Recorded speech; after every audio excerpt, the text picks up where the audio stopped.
read those Aesop's fables and you're like, how entertaining! This could not have any morals! Do you even know what a fable is, mister?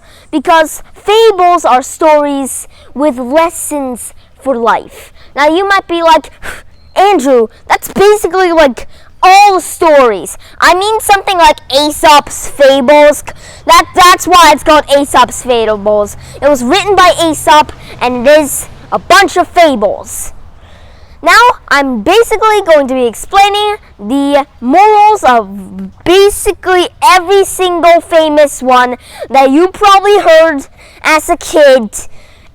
And yes, I will be going into turtles and rabbits and Titanics and dogs with stakes.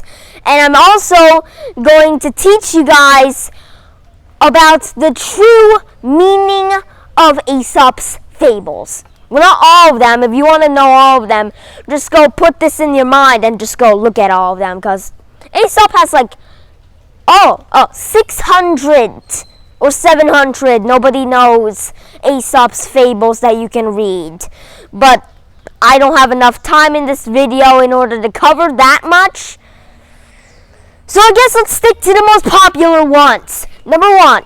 Then you might have heard the story about not to be greedy and you should always be down to earth. You should give up all of your money and chuck it into the fire or give it to the poor. You shouldn't be greedy.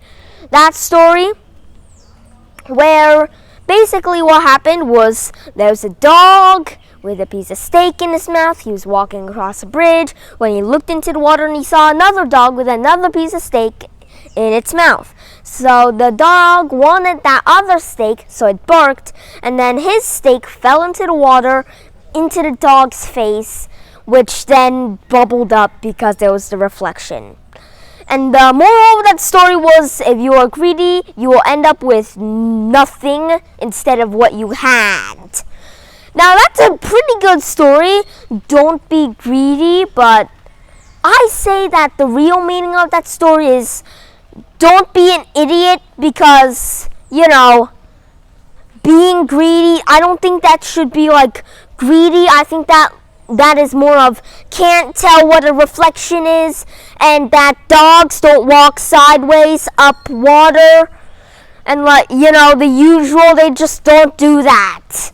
And that's what I think is the real story. Don't be greedy, of course. But of course, you need to have some stuff like you keep it and you need to be smart so that, you don't drop it into a false dog with a false steak. Number 2, you probably have heard of Aesop's Fables' most famous story, a rabbit and a reptile with a giant shield as a back. Now this story is pretty famous about how fast, slow and steady wins the race. That's not how it works, okay? You might be like, I'm so slow. Don't worry, slow and steady wins the race. And then you go to the marathon, and then while all the other guys are speeding straight in front of you, you're like, slow and steady wins the race. Slow and steady. That's not gonna work. It's just that the rabbit in this story was like, I'm gonna be an idiot right now. Maybe I can teach a bunch of kids a lesson that is a bit mixed up. And then he fell asleep.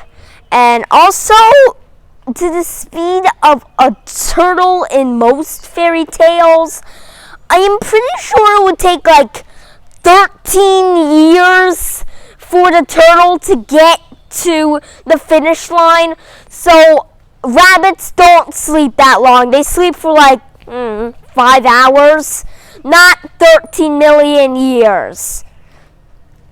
So yeah, the real moral of that story is, of course, don't be discouraged by the speed of you and how well you are doing it.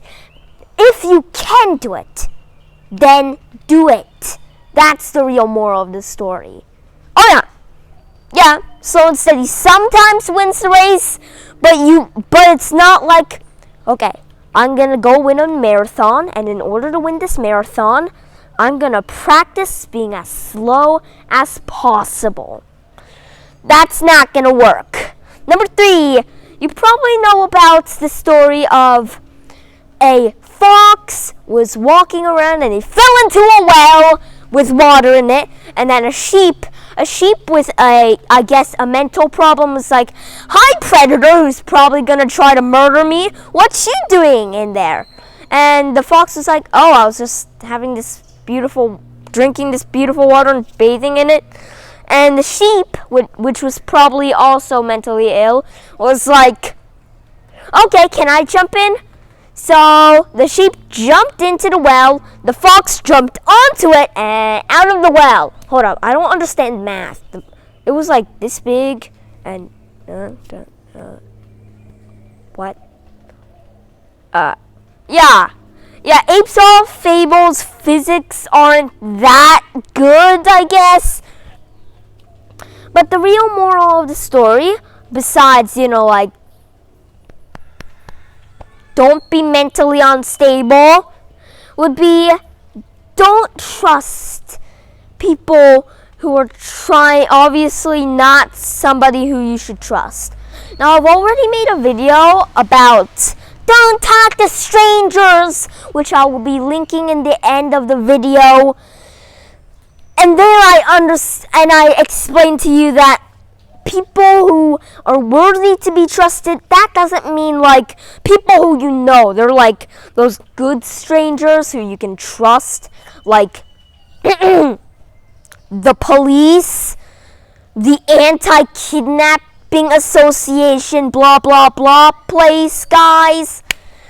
So yeah, you can trust those, but like somebody who is basically saying, "Want candy? I'm gonna shoot you if you don't take the candy." You don't trust those guys. You just go like,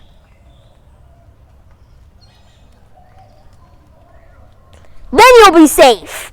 Unless they just said that they'll shoot you, because then you would be shot. But I can't explain this right now. And next one. Now you also might be familiar with, drumroll, the story of the crow and the fox. Fox? Why is the fox always here? God, there's so many foxes. Now, you might be familiar with the story. It is just fox walking around, crow with cheese, and then I want your cheese, but I'm gonna fake it. Hey, you're beautiful singing, and then, and the fox got it. So, yeah, I'm sure that you all already know the moral of this story, and the moral of the story that you probably know is not to be dumb, and obviously don't trust strangers. God, I've already made a video on that, which I am still gonna be linking. Now, here we come to a different thing where you can see, let's take a deep dive into the world of stories. Now, you can see that it revolves around one character, and that is the fox. You can see the fox perspective, not the crow's perspective, only the fox. So I believe that the fox is the main character, not the crow. So the crow isn't the one learning the lesson, it's the fox using a dumb one to do it. So yeah, if you find someone dumb, just falsely brag to them about how good they are. But that is still not it. Aesop, he wouldn't write all of these stories just to be like, okay, I'm going to teach everybody to be a bad person and trick everybody until they die. No, that's not what he would teach. Now, in reality, what this story really is saying is, wait for it, not to listen to obvious bragging. Now, if you heard the word bragging, you probably think about, I'm so good. I know how to climb the tree. I'm really good at swimming. You bad at swimming. I good at swimming. That's what you probably think about bragging, but that's not the bragging I am talking about. The bragging I am currently talking about is talking about false bragging, luring them in. Now you all should be able to understand what is lure bragging and what is bragging. Lure bragging works like, you know how when you go fishing you just throw a shrimp into the water and you go, eat? Well, that's basically it. The shrimp is the brag. You put it right in front of the prey, the crow. You take it, and then you lift up a cheese for some reason, and boom, that is the moral. Now, there are many other Aesop's fable stories that I should and I really want to cover, but I can't. And if you want to see the strangers video, link in the end of the video. See you next time.